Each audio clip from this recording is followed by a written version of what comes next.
Maklaw ang buong langit at kalawakan sa gabi. Ngunit, napakaliit sa paningin ng marami. Pagkatapos nakawin lahat ng kulay sa mundo, pati ba naman, paniniwala nyo? Pues, ako ang bahala. Pero sa ngayon, ako ay naluluha.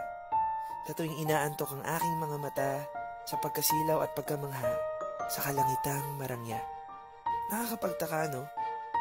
Na kahit gaano ito kaganda, wala itong ibang ginawa kundi manahimik.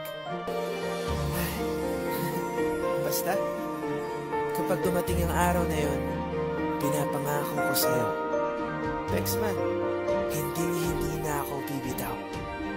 Ibabalik ko ang kulay at kislap sa mundo. At sisimulan ko sa lugar na to.